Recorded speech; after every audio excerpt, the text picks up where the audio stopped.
Welcome back, everyone. We're Simply Bitcoin. We break down the news, the daily fail, the meme review, software releases, and the pleb sites. Joining us today, return guest, fellow Bitcoiner who makes us look a lot smarter than we are and helps us learn more about Bitcoin. That's right. I'm talking about our tech correspondent. It's Liran. Liran is joining us. Thank you, my dude, for joining us. I know it's late at night for you. I appreciate it. What's going on? Hey, glad to be here. Always like to chat with you guys about the technical stuff and about the plus stuff. Sweet. All right, here we go. We're diving into the rabbit hole. It's going to be a very interesting episode, but first, the numbers. Let's do it. Number time! Brought to you by Nodl. They make some of the best Bitcoin nodes, like the Nodl Dojo. It's in red. That means it's freaking faster. Run your own version of Bitcoin Core and the Lightning Network, all in the comfort of your own home. Remember, if you don't run your own Bitcoin node, you're trusting someone else's, and that's a big no-no. So get yourself a Bitcoin node today, like the Nodl. At the time of this recording, the block height is 734,736. The Bitcoin price, 38,200. Chain rewrite days, 679. Total public Lightning capacity, 3,713.11. Moscow time, 2618. Blocks to the halving, 105,264. And the Samurai Whirlpool unspent capacity. Samurai Whirlpool is a coin join or collaborative spend. It is not a mixing service, and the unspent capacity of that pool is 4,558.51. And before we give it back to Nico for the numbers, that's right, we're doing the demands from the fellow plebs. 1 million sats today goes for $382 USD. That's right, dirt cheap for 1 million sats. Could be cheaper. Anyways. Could be cheaper. I remember it cheaper, man. Oh, man. This is the power of hodling. Anyways, check this out. Awesome video. Another historic moment. Bitcoin consciousness is going mainstream, right? We had the 60 Minutes episode. I wouldn't even call this mainstream anymore. I would call it legacy mainstream. Better said, right? So we had 60 Minutes did a segment on the Bitcoin Beach, right? The famous, and this is NBC video, and it's essentially talking about how Cubans are adopting Bitcoin in the face of the dictatorship, and of course, right, the currency collapse, financial restrictions by the communist government of Cuba, and not to mention the famous sanctions that have been imposed by the U.S. government onto the Cuban people for many, many years, right? So anyways, I thought this was really interesting, and I'll get to why, but let's watch. I'm not going to play the whole thing. Let's watch like about a minute of it, and then we'll kind of riff on it a little bit. It may look frozen in time, but Cuba is embracing the future.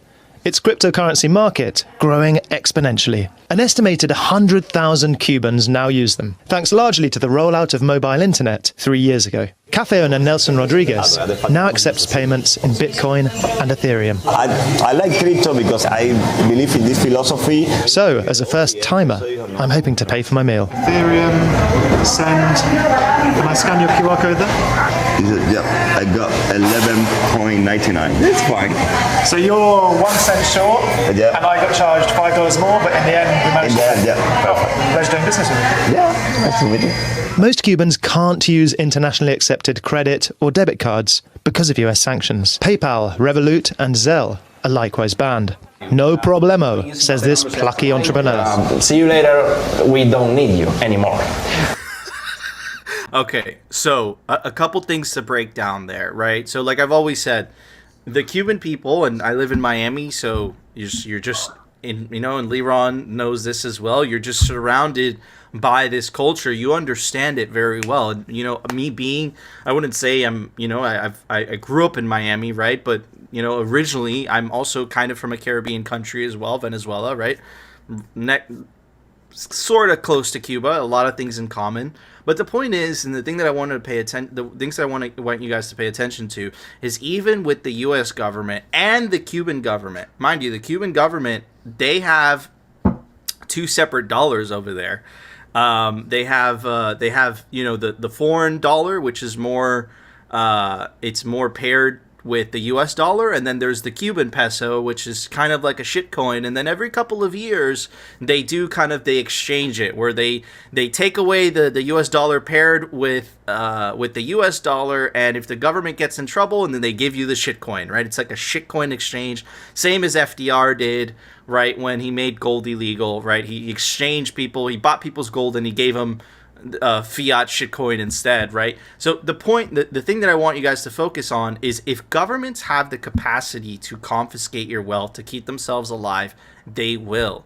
Bitcoin takes that power away from them, and only Bitcoin, because a lot of these other, including the stable coins, including the shitcoins, they might act like they're decentralized, but as we've covered many times on the show, like we covered yesterday, they only look like that. And eventually, if the government goes to get their head, metaphorically, it's going to be a lot easier to compromise those networks, right? So that's the power of this. That's the power of this movement. Even in Cuba, a communist country, people have access to private property, and if you use the technology of multi-sig and all that stuff, and you geographically separate your seeds, violence doesn't have the same return than it used to for governments, right? And I think this is what we mean when we talk about the peaceful revolution. The peaceful revolution is happening from within.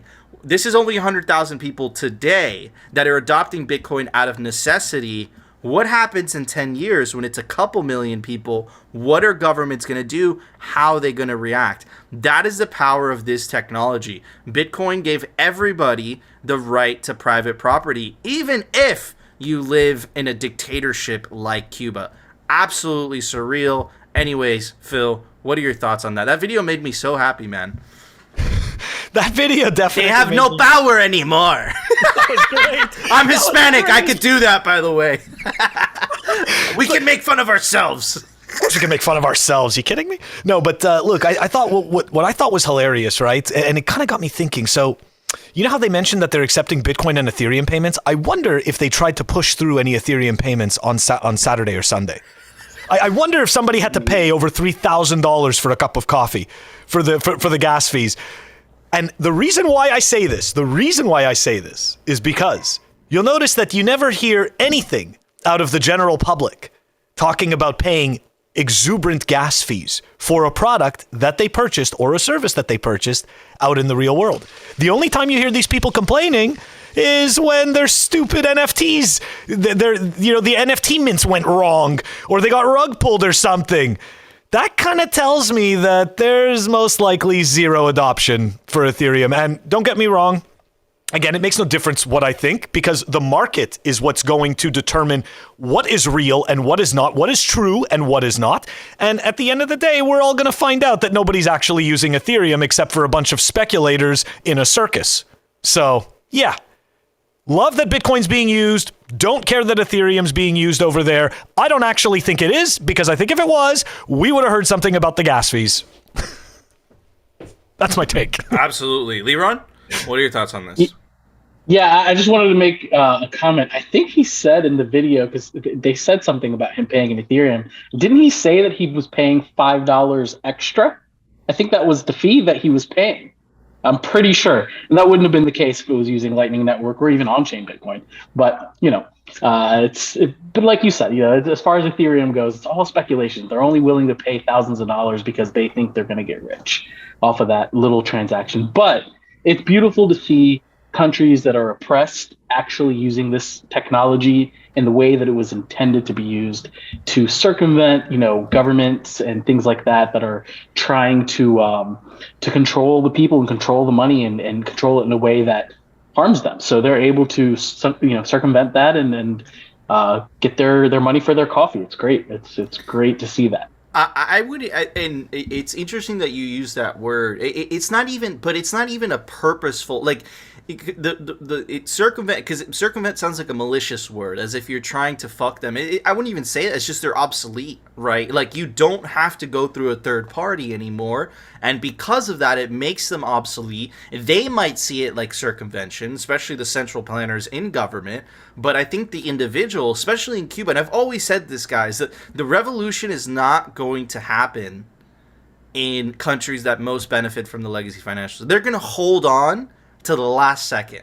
But countries that least benefit from the financial system, like Cuba, like the Central African Republic, like El Salvador, like Panama, they're gonna be like, yeah, fuck that shit, like let's adopt Bitcoin, right? And that's exactly what you're seeing play out. It's absolutely fascinating. Shout out to the Cubans. Bullish. But anyways, Phil, it's time for it. The Daily Fail. Brought to you by Swan.com. That's right, Swan Bitcoin. If you're a pleb, you're stacking sats, check out Swan. It's the best way to build your Bitcoin stack. Automated Bitcoin savings plan, instant purchases. They've got an app coming out, and it's a Bitcoin stacking app by fellow plebs. The link is down below. That's right, guys. You knew that we were going to have to cover this after we completely destroyed Mozilla's announcement about how they weren't going to be supporting cryptocurrency donations. And then we find out, oh, they're related to the World Economic Forum. What a surprise. Oh, my gosh. Anyways, I was told that wasn't the main reason why they dropped payments. To be perfectly honest, I don't really care what the main reasons are. The point is that everywhere you see an attack on proof of work, you see some World Economic Forum, some type of ESG or climate narrative. And all these people, they spend so much time figuring out why Bitcoin doesn't work, that instead they completely missed the actual qualities of Bitcoin and why it's actually more positive for the environment than all of this other garbage. Anyways, so who is the latest loser? Say hello to Wikipedia. Wikipedia will no longer accept cryptocurrency donations following a 3-month debate in which the environmental impact of Bitcoin was a major discussion point. Okay, look, before we go take a look at this garbage article, let's just have a little victory lap of the plebs, right? All right, here we go. Parman, the US dollar wastes too much energy. This is true. We've talked many times about how the current financial system, the military-industrial complex, nobody figures out how much energy it's using. But rest assured, Bitcoin bad. All right, here we go. This is actually my favorite response, and it's from Clark Moody. The environmental impact on the US dollar remains acceptable to the Wikipedians. Oh, you gotta love Clark. Okay, so let's dive into this article. Let's take a look at this complete shit show. Wikipedia to stop accepting crypto donations on environmental and other grounds. So before it was the environment, but here in the article, it's something else. It's not just the environment. Bitcoin's just bad, okay? The announcement follows the vote by the Wikimedia community, in which 71.2% voted in favor of a proposal to stop accepting cryptocurrency. Okay. So here we go. Let's dive into it. The decision came in response to a community vote on a proposal to the foundation from contributor Molly White. Let's remember that name for a second. Don't get me wrong. I'm going to spoiler alert it. She's not part of the World Economic Forum. Okay, so that already we can take that one away. But what's interesting is software developer and heavily credentialized, right? So it doesn't matter that what I'm telling you about Bitcoin is wrong. Look at my creds. They're back there. Anyways, let's continue. Here we go.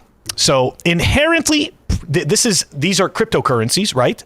Are inherently predatory as investments and don't align with the foundation's commitment to environmental sustainability. Two things right there. Inherently predatory. So let's understand this for a second. A system that isn't controlled by people, that makes it so that the government can't censor your transactions, to make it so that you could store your own wealth, to make it so that you're no longer losing the value of your dollar. This is somehow predatory. Okay, all right, we're going to pretend that made sense. Let's continue. White argued that Wikipedia risked damaging its reputation by accepting crypto donations, citing the decision earlier in the year by non-profit peer Mozilla. And we saw and we showed Mozilla has some influence on its board from the World Economic Forum. And at the same time, here we go, Wikipedia risks damaging its reputation. Really? For accepting donations? Anyway, it just seems really strange. Wikimedia accepts Bitcoin Cash, and Ether via BitPay. White singled out Bitcoin and Ether's need for enormous amounts of energy, while noting that there are other eco-friendlier cryptocurrency. So we can see this attack, this ESG narrative is not going away. It's only intensifying. And now what's happening is my personal belief is that they are picking what's happening is that certain businesses are being chosen in order to portray a certain amount of trust, right? Wikipedia is community driven. You can trust their decisions. Everything is voted on, right? Anybody can contribute to Wikipedia. So this organization is trustworthy. Anyways, crypto miners, which use tremendous amounts of computing power to validate transactions using proof of work, have been criticized for damaging the environment. Yes, they have. However, miners have been actively countering such criticism by using more sustainable energy sources for their mining operations, which we've shown. Furthermore, Bitcoin supporters argue that miners can help drive a change to clean energy. Yes, which we have beaten that drum and that horse to death, metaphorically. We've explained about the flared gas projects. We've explained how hydroelectricity can be used in regions where it's significantly cheaper because there isn't enough energy usage. And we've shown that if energy is being produced too far away from the grid, it is lost and wasted. Anyways, meanwhile, the Ethereum network, here we go, has been working towards transitioning to a proof of stake model for validating transactions, which uses less energy, although the switch has faced prolonged delays. That shit ain't gonna work. It's not gonna work. Anyways, that's my personal opinion. Wikimedia left the door open to possibly resuming accepting crypto, saying it will continue to monitor the situation. Now, you may think that that's insignificant, but the reason why they say that is because I'm gonna just put it out there that when they find some eco-friendly piece of crap that they think they can steal your money with, that's the one that is going to get touted by Wikipedia.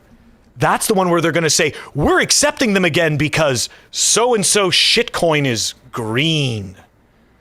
That's my personal take on that one. Here we go. Okay, now this person who wrote the article, who wrote this piece, Molly White. Okay, so I went back, did some digging on Molly White, and you can see, right, that even though she is extremely technologically capable, right, writes code, does all of this stuff, never actually took the time to understand Bitcoin, and as a result, grouped Bitcoin in with everything else, and has simply just decided that it is part of the rot. Anyways, we're not going to dive into this article, okay, because we've already shat on Web3 a million times over. I just wanted to bring us to a couple of counterpoints, okay? So, Wikipedia says Bitcoin's bad for the environment. Mozilla, bad for the environment. Okay, so here we go. We've got Darren Feinstein. Here we go. He's entrepreneur, founder of CoreScientific.com. Let's dive into what Darren had to say. Responding to the energy FUD, the Bitcoin network in 2017, Newsweek and the World Economic Forum both predicted that the Bitcoin network will consume all of the world's energy by 2020. We said this a couple of days ago. And here we are, guys. We're in 2022. So first, the internet was going to consume all the energy by 2020. That didn't happen. Bitcoin was also supposed to consume all the world's energy by 2020. That didn't happen. So clearly, these people have no idea what they're talking about. And today, 5 years later, how accurate are their predictions?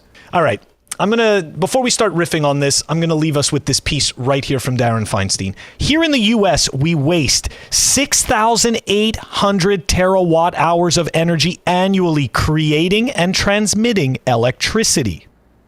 The global Bitcoin network uses only 188 terawatt hours of energy. The wasted energy in the US alone can power 36 global Bitcoin networks. The real BTC energy footprint is negligible. Okay?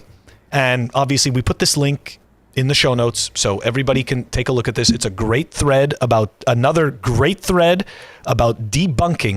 the Bitcoin network's waste. Now, we're going to go back to this, what we were talking about in the beginning. We've got another institution, and now it's Wikipedia, okay? And I do think that this is part of the social attack because Wikipedia is community-driven. I'm sticking to that. That's my take. And I honestly think that this isn't going to go away. It is definitely going to get worse. And I'm just trying to think of what the next institution that they're going to somehow get to put out this type of narrative. Interesting, we haven't seen this out of Intel, right? Intel's developing ASICs for miners. No, but it's funny because the way that they're doing it is we're developing the greenest miners possible is the Intel thing. But I think the incentive of profit is just way better than, you know, a narrative that's just insincere, right? We know that, for example, Bitcoin pushes green energy innovation, right? We saw flared gas literally being vented to the atmosphere. Now it has value. We played you, coincidentally, I might add, we played you that video about the Cubans. First time having access to private property without fear of confiscation by their dictator communist government, right? When these people attack Bitcoin, understand that's what they're attacking. They're attacking that. They say, we let's regress. Let's go back to the old system that excludes whether you have access to global financial system, a type of global financial system, that being Bitcoin, depending on where you happen to be born. It's very, very fucked up. And that's what they're attacking. And my belief, right, and Wikipedia has been captured a long time ago, and especially if you get into a lot of the political articles in Wikipedia, they tend to slant a certain way. I'll say that, right? So again, I think that this is part of the social attack. I don't think it's going to work. I think incentives are much, much more powerful than coercion. I think profit incentives are irresistible. And dude, like New York State is going to find out very quickly, all they're doing is shooting themselves economically in the foot, because states next door are going to pick up that opportunity. So it's like I think that they think that it's like, yeah, if we ban it here, oh, it's dead. It's like, that doesn't work. Let me give you an example with the bit license. It's like, okay, New York, have fun staying poor. People are going to leave New York. That's exactly what they're doing. That's 100% their problem. I think that the social problems the social attack, and shout out to Dorsey and Saylor, because they did a great job debunking, you know, with the letter that they wrote to Congress, a rebuttal to the Huffman letter. I think that as long as there is a state or a country that's willing to mine Bitcoin, and there always will be one, they can go pound sand. All they're doing is just hurting themselves. They're not really hurting Bitcoin, as we saw with the hash rate making an all-time high after one of the most powerful countries in the world banned Bitcoin mining within its borders. Like, it's like, go, okay, you know, go do your thing. Anyways, Leron, what are your thoughts on this? Wait, I'm sorry. Before we go to Leron, I apologize, Leron. I just want to end it with this piece, okay, from Darren's thread, because this is very important, and it goes to what you were just saying, Nico, okay? What is the motivation for legacy institutions to incorrectly report the energy footprint of the Bitcoin network? And right here, the beautiful answer. The global Bitcoin network provides banking to 8 billion people, private property to 8 billion people, the first decentralized distributed settlement method, the first unalterable accounting technology. The people who were exploiting the last system are many and will not go quietly. That's beautifully said. Okay, yeah. Very well said. 100%. Leron, what are your thoughts on this, my friend? It makes me sad to see all these like technocrats, as I call them, you know, completely ignore what Bitcoin is and lump them together with all of these like shitcoin casinos. And it's like, you know, every time you talk to them about it, they'll make a point about Bitcoin, and then they'll start talking about all the shitcoins and, you know, oh, you know, she mentioned it was a poor investment. Bitcoin is not an investment. It's money. It's money. And that's what people don't understand. It's not an investment. Just because it's going to appreciate in purchase power does not make it an investment. It's just money. It's hard money. And they're comparing it to these shitcoin casinos, which are selling investments.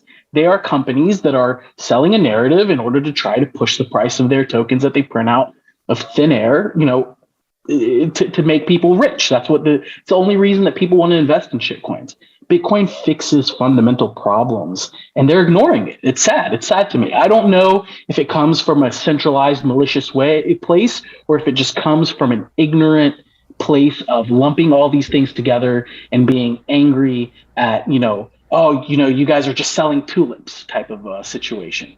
Bitcoin is different, and that's what really makes me sad when it comes to these technocratic people, both from Mozilla, Wikipedia, any of these, really regarded developers that, that have built beautiful and amazing things and things that have helped people's freedom in many cases. It's just sad that they're ignoring this, beautiful piece of technology. It really is. Absolutely. I think that there's more nefarious intentions there. That's my belief. And again, I've come to that conclusion after seeing months of how combined and coordinated this social attack has been on Bitcoin. It's so coordinated. They're all using the same buzzwords. Not only are they attacking proof of work, they're advocating for proof of stake, which still hasn't been proven to work on a massive scale yet. Like, it's insane what these people would go to in order to remain in control. And I think that's what it's about. It's about power and control. Bitcoin takes away, it takes power and control from the technocrats, from the central planners, and I think that's why they're attacking it. And I suspect, I completely agree with your statement, Phil, I think it's just going to increase over time, the amount of attacks, and the sophistication of the attacks as well. I think we're at the beginning of the Then They Fight You stage. And we actually called that. We were spot on when we were spot on when we nailed that observation. We're like, we think we're in the beginning of the Then They Fight You stage, and that should start happening. And then we're like, we're definitely in the Then They Fight You stage for sure. But the good news is that after the Then They Fight You stage, we win. So that's the good news. Anyways, we're so close. We're so close. But we're anyways, so close yet so far. So close so far. Just hodl. Take your Bitcoin into self-custody. Get yourself a nodl. Anyways, Phil, it's time for the Daily Meme Review. Brought to you by Citadel 21. It's the best Bitcoin cultural zine. It's stories, articles, comics by actual Bitcoiners. This is the artwork for Volume 10. And this is the artwork for Volume 11. It just came out. That's right. Every volume has different artwork, and they're scarce. There's only 1,000 physical copies made per volume. Get your print of Citadel 21 today before they run out. All right, everybody, first meme is brought to us by, this is the power of memes, okay? They're so effective when you use them in the comment section. In fact, we should do more comment memes because they're so fucking funny, especially when like the World Economic Forum or like a central bank tweets something. There's always a funny ass meme in the comments.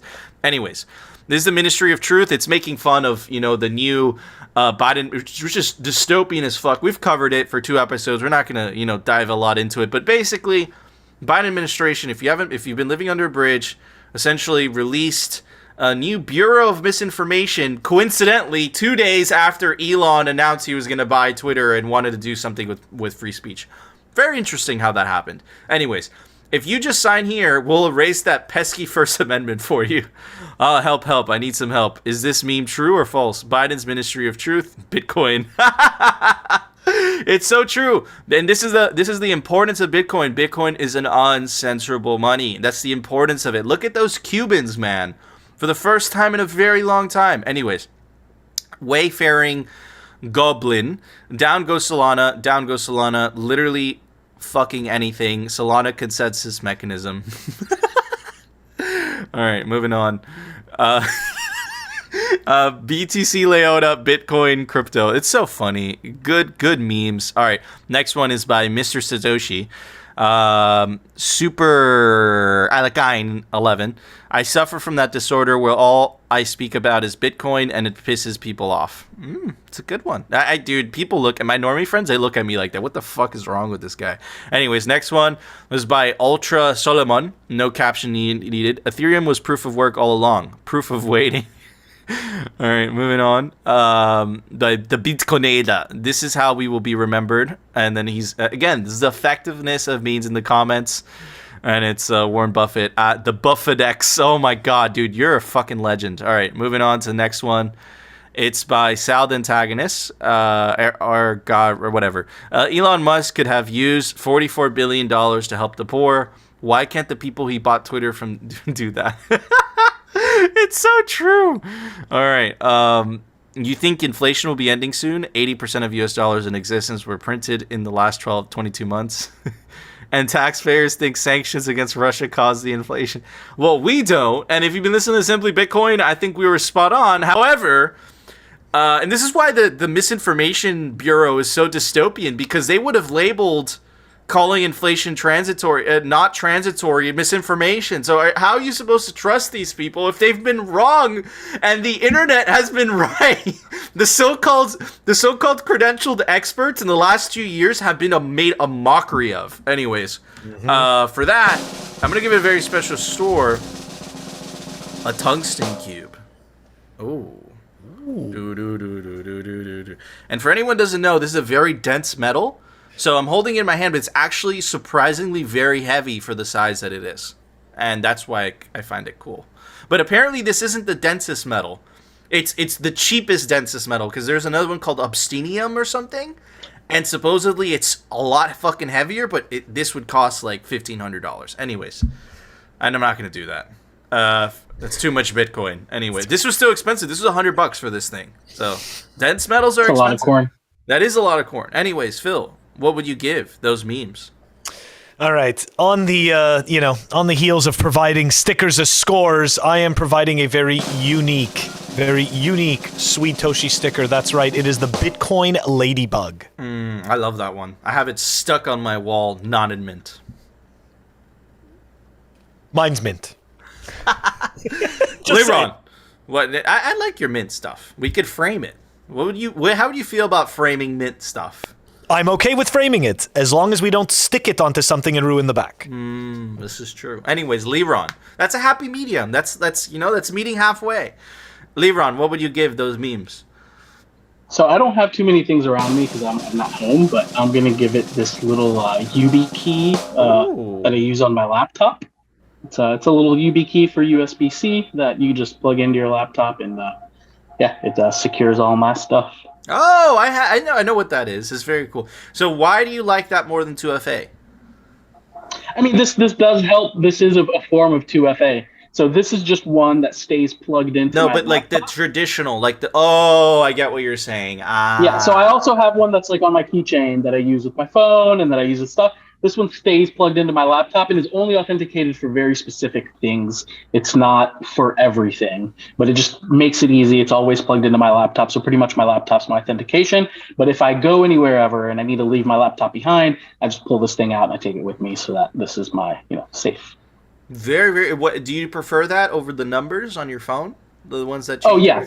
Well, it's different. I like the physical stuff. The phone thing is effectively the same, but it's just as easier. It's plugged in. And I just press. I don't know if you can tell. It's got like a little thing that you press.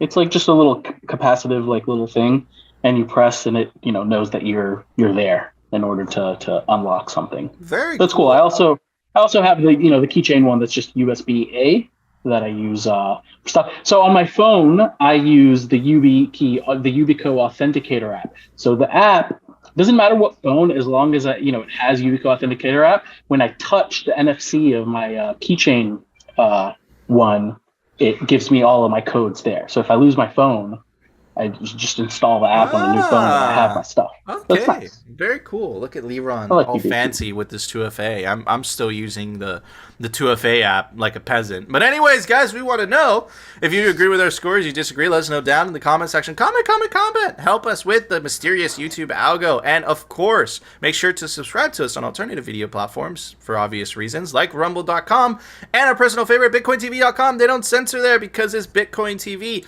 And, of course, make sure to join our awesome Telegram group. Shout out to the plebs in there, linking us some memes every fucking day. You guys are awesome. Vladimir. How do you say his name, Phil? I just call him V-Mailer. V-Mailer. Dude, shout out to you. Thank you so much. You guys are fucking awesome. Love you all. Join the Telegram group. It's a party.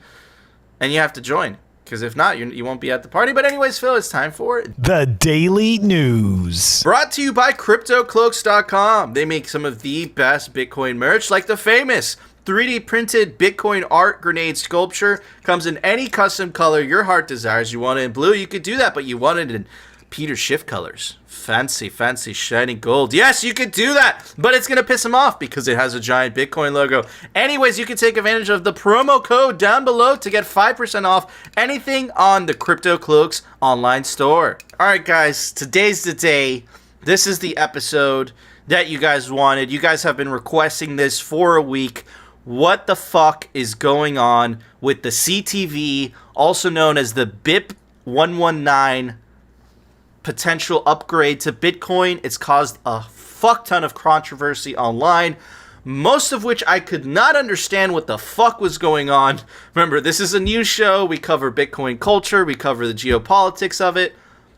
But on the technical stuff, it's not really our strong suit. But this is exactly why we bring on Simply Bitcoin's technical correspondent, the legendary Liron. And he's going to explain to us what is CTV, what is the importance of it. Before I do that, let me give you guys a little bit of context. This is a post by BitMEX, and they explain what CTV is, what the BIP 119 is. Anyways, just check it out.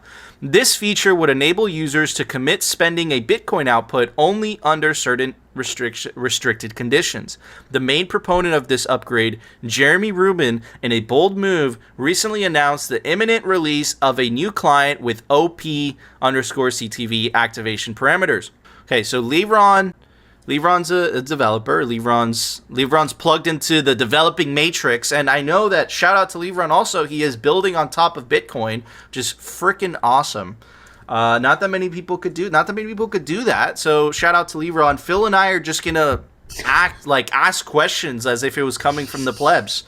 Liron, what is CTV? Why is it so important? Why are people making such a big deal out of it? So CTV is short for Check Template Verify. It's a new opcode that Jeremy has proposed to the Bitcoin network. And basically what it does is it enables a very limited set of what's known as covenants.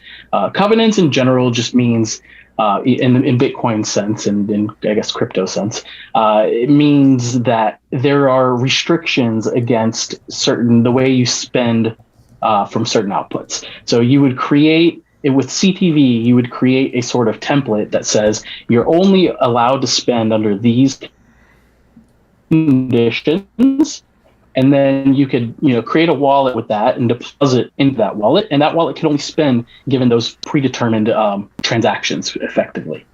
So this allows for a couple of things. Actually, it allows for quite a few things, but some of the most popular ones are things like congestion control and things like vaults, which is an interesting form of cold storage. So you could do something along the lines of creating this sort of rules that say that you could only spend, let's say, 1 million sats a week. And that you could create a multi-sig cold storage situation where it's really difficult to get all the different keys together. They might be even geographically separated, whatever you'd like to do. But if you know that you're okay with spending 1 million sats a week for one key, or if that key gets compromised, you're okay with having a week to lose only 1 million sats and get all of your other keys together and sweep, then this could be enabled using CTV. It could be enabled using other methods, but those methods would be a bit more interactive or require a hot wallet or a signing oracle or something of that nature. CTV allows you to do this in pure Bitcoin, where the chain, the consensus is what decides, yes, this is allowed to be spent, or no, this is not allowed to be spent. So, as is typical in Bitcoin, right? We always have, we never just trust, right? The data comes out, we all start to dig through it, everybody starts ripping each other's faces off, and then hell happens. Okay, so what is the reason why there is so much controversy over this? Because don't get me wrong, we are going to start to dive into that a little bit more after. We're seeing some threads where people are, calling, or creating the supposition that Jeremy somehow is a tool of Gary Gensler. And anyways, not that I don't want to give any credence to that, because I don't know, right? Like, I have no idea. But why is this so controversial? So I think the controversy comes from, it's controversial to different people for different reasons. So one of the most controversial, I think, that I've at least noticed was the activation method. Jeremy proposed a speedy trial for this, so he put together an activation client. He didn't release any binaries or anything. He just like proposed the idea of, all right, let's do speedy trial, let's do these dates, and let's try to get this activated. And speedy trial was the way that Taproot was activated, which was a little bit controversial as well. But it's just a method of allowing the miners to signal and kind of resetting that time in which they're able to signal until they finally get to a certain threshold. And then once they're at that certain threshold, it gets locked in and it's then going to be activated at a certain time. So this is more speedy trial is considered, a miner activated soft fork. The way that I look at it is I don't think speedy trial is that bad because nothing is set in stone. So let's say you really want a feature to go in, like users do want to. So let's say like Taproot. Users for the most part wanted Taproot. So let's say we did speedy trial and then miners just did not signal. So then we could really just activate with user activated soft fork, but we at least know what the miners wanted to do. And we gave them a chance to say, hey, let's activate this. Let's, go. Now, if it's something that you don't want, there's something that, there's a new term for it at least, user resisted soft fork. So let's say that speedy trial goes on. Let's say that Jeremy, releases the binaries and, all these miners are like, yeah, we're activating this. This is going to happen. And the users decide, no, we don't want this to happen. They can run a client that pretty much rejects those blocks, doesn't propagate them through the network, so it takes a lot longer for a mined block to get from one node to another, even though there's ways around that. And then, but economic activity doesn't happen on there anymore if the majority of users are rejecting these blocks because they're just not looking at them as valid. And this puts pressure on the miners to say, wait, maybe we should, mine on the, without these signals, without these CDD blocks. So that's kind of the idea of a speedy trial versus user activated soft fork versus user resisted soft fork. So I think that was a big, controversy is the activation method. That was one of the controversies. So again, and Phil hit this after. So we have a lot of, for the uninitiated, right? Is this an attack on Bitcoin?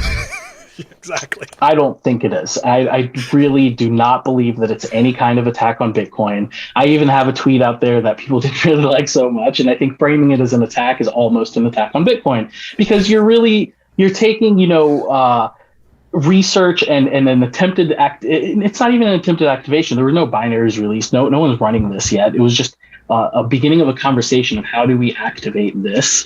And you're calling that an attack without having any reasons of saying, why is this harmful? Why is this an attack? You could just simply say, no, we don't want this, or we want more time to vet it or something like that.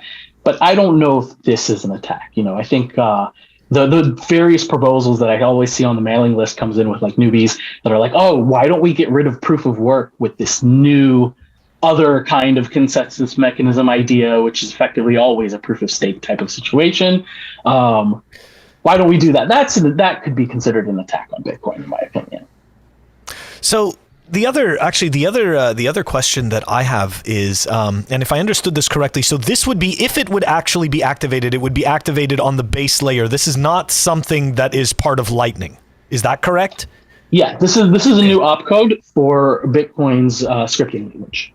So I guess my question is, so because I try to compare it to the shitcoins, specifically Ethereum, when they introduce a new feature, they also introduce something that breaks everything after it. Mm-hmm. It's usually, like a patch usually requires another patch. So my question is, from your perspective, what complexity does this introduce into the Bitcoin base layer, and should that complexity be of concern?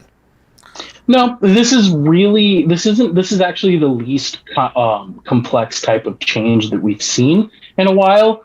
It's effectively checking a sort of transaction ID against a Merkle hash, kind of something like that. But it's checking against the hash. It's a really small piece of code. The code is not huge. It's not nearly as big as Taproot was or even SegWit was. So it doesn't introduce a ton of complexity, and it's all opt-in. It doesn't affect. It's kind of like if you don't use CTV, it doesn't affect any of the other consensus. It's just CTV has different rules that are put up against it. So I think it's actually a very low. So it's a very low risk type of change, at least from my perspective. So why? So if it's if it's quote low risk, why is there so much? Why is the pushback so intense? I don't know, dude. Honestly, I don't have the. I understand, and I know Phil feels the same way. Like, we understand Bitcoin very well on a conceptual level, but on a technical level, not so much. I'm not a dev, right? So I understand it. I understand the terminology, but why are people pushing back against this so hard? Is it part of the Bitcoin ethos, right? Which is, move slow, don't break things. Like, what's going on in your opinion? So I think that a couple of things. I think that people are scared of any kind of change to Bitcoin, which is fair and understandable. That's fine. Any kind of change to Bitcoin should be very much vetted by as many people as possible. There should be as much consensus as we can get around the community to say, yeah, this is what we want in Bitcoin. So I think, a lot of people. First, I think a lot of people weren't paying attention, even though this has been around for a really long time. I mean, CTV has been talked about for, I think it was introduced originally, the BIP, like 2.5 years ago. And there's been actually working, code for it for over a year now. That's an open PR that people can run and review and everything like that. And it has gotten reviews. It's been talked about in the mailing list a lot, obviously promoted a lot by Jeremy. He's been, writing to the mailing list with all sorts of interesting ideas and things that you can do around CTV. And he's got even like a advent calendar type of thing that he did during that time that, it's every day he did something different that you could possibly do. And he wrote a blog about it. So, he's put a lot of effort into it. It's been discussed a lot. I think that from the mailing list point of view, before all this activation drama and all that stuff happened, from my point of view in the mailing list, there was no one that was really against CTV or against that type of covenants. They really, the only other thing I was hearing is, well, there are some other covenant proposals. One of them is actually very new, only a couple of months old, that was proposed. And maybe we should see if one of these other covenant proposals is better. Now, that does come with a few downsides. One, I think that there's always kind of someone that will come, well, I have a better idea of how to do something similar. So that's a kind of a never-ending cycle that you could get into. Another thing is the other proposals for covenants that we know of allow for, they're much more flexible. So they do allow for something called recursion, which could lock coins. This is something that Andreas Antonopoulos talked about in his video, where you could lock in coins indefinitely into a specific, almost segregate them into their own little coin system where you can't get out of that covenant system. Now, C doesn't allow for that. By design, it's supposed to be very limited into what you can do. You have to outline pretty much all the different TXIDs that you could spend through. So it makes it a little bit, more direct as far as what you're doing, a lot less complex, and it gives a path in the future to upgrade CTV to CTV version 1 or 2 or whatever, to add more features if we are ready for those and believe that those are good. And another side note is, some people want to wait for something. There's something called, there's a scripting language called Simplicity, which it's right now being deployed on Liquid. It is a more general purpose scripting language, Bitcoin type stuff. And, people want it to eventually come into Bitcoin. But that one is a scary, dangerous, I don't want to use the word dangerous, but it could be a dangerous upgrade if we don't understand all of the implications of it. Whereas people can write scripts that could, do the type of stuff that we see in Ethereum, where there's a lot of errors that could happen, a lot of money that could be lost if you just miss some things, or go back into this recursive model. You can lock coins into this system. So I think on the other proposals, we are very early. I think CTV is something that most people in the mailing list seem to have been very comfortable with as far as a first go at covenants that are more restricted. So, Leron, what are the use? Oh, Phil, hit it, Phil, hit I had it. a question. No, but I could be going off the rails. Okay, so hold on.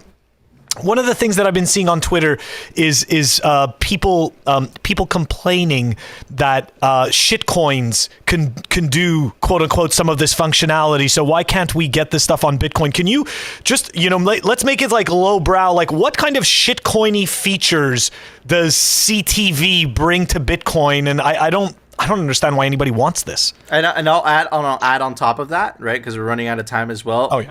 What use cases? What use cases would CTV allow on top of Phil's question?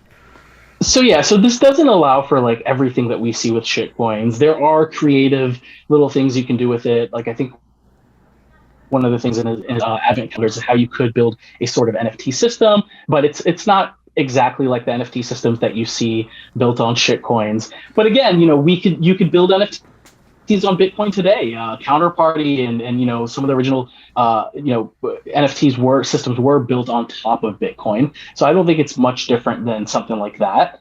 I think that the most popular use cases for it are interesting things when it comes to Lightning channel factories. I believe that there's been some things that have been some ideas around how CTV. One of the other covenant proposals is pretty much for something called L2, which is a enhanced version of Lightning. Almost, you can say it's a different protocol, but it's similar to Lightning, and it allows you to kind of have that Lightning experience, but in a much more scalable way, and also some like offline type of things. So people have devised ways that you could possibly enable some of that with CTV. Vaults seem to be the most popular use case for CTV, where you could, like I said, you could have a 305 multi-sig that's really hard to get all your 3 keys, but you can say one key can spend a certain amount of money per week, or different sets of rules like that onto it, so that you could transfer your money back and forth through specific wallets that are very specific, without having to go dig up all of your multi-sig. And also, if one of those initials gets compromised, you kind of limit your risk of what could be lost until you're able to go and find all those keys and sweep the funds into something that's a little bit more safe. Gotcha. But I don't really see this as a full-on like building Ethereum type stuff on allow for recursion. It's very limited, but it does give us some more tools in order to build interesting things on Bitcoin that allow for different spending rules effectively. So what you're trying to say is that we should like this?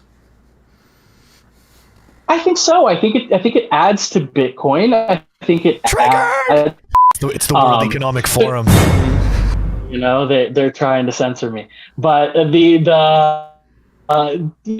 think that it can help, with scaling UTXO ownership and things like that. I think that's actually a really important piece, is to be able to get more people on Bitcoin owning their own, UTXOs and being able to manage those. There have been some interesting ideas also as far as how you could take change from a regular transaction, like with CTV, can enable some sort of way to take change from a regular transaction and kind of add that to a Lightning channel as you're just transacting regular transactions, which I think is pretty neat.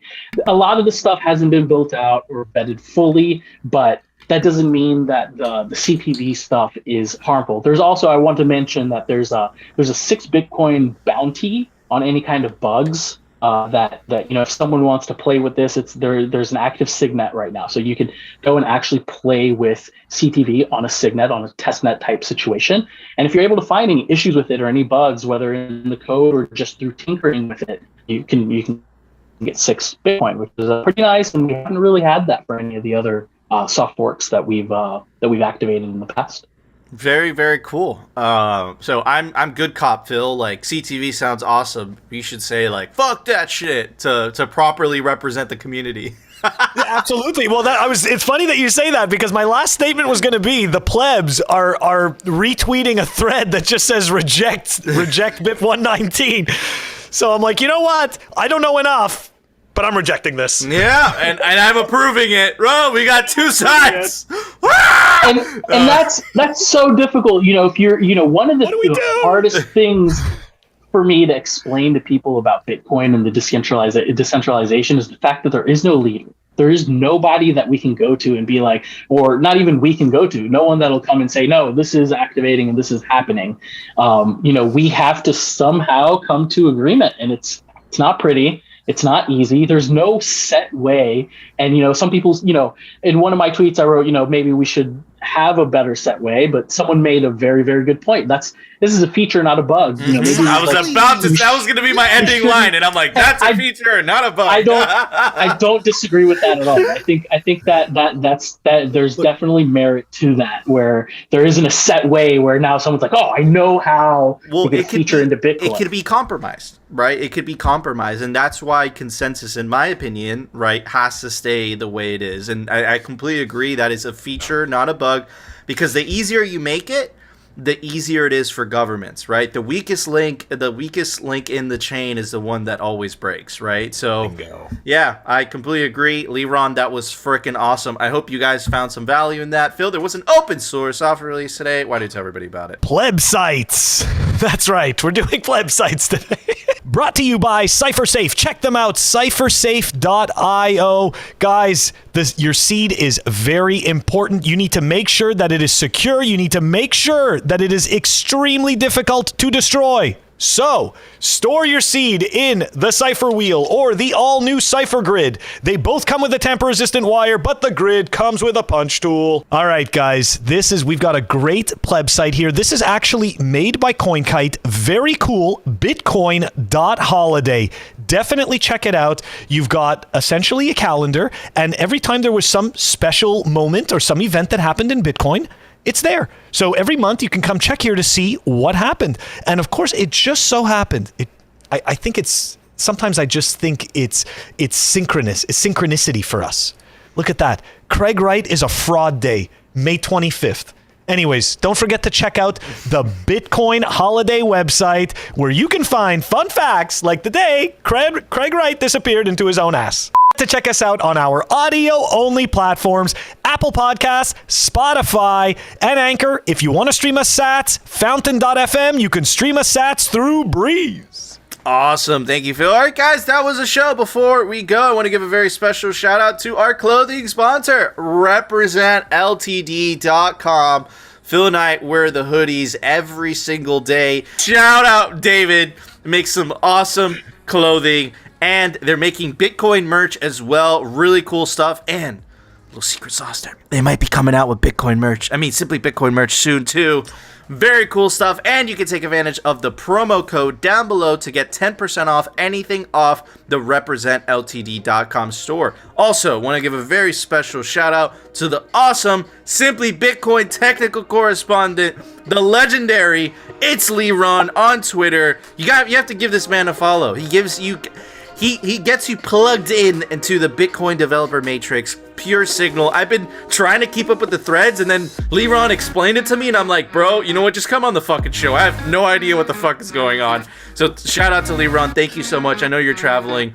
Awesome show. Guys, that was the show. If you enjoyed the show, you know what to do. Smash that like button. And of course, you want to continue hearing the Bitcoin news from the pleb perspective and the catastrophic fails. Definitely consider subscribing to Simply Bitcoin. We'll see you tomorrow, guys, for a brand new episode. The mainstream media keeps pushing through the worst type of ESG narratives. We are going to keep on fighting them. Nothing stops the honey badger. Nothing stops Bitcoin. Meow.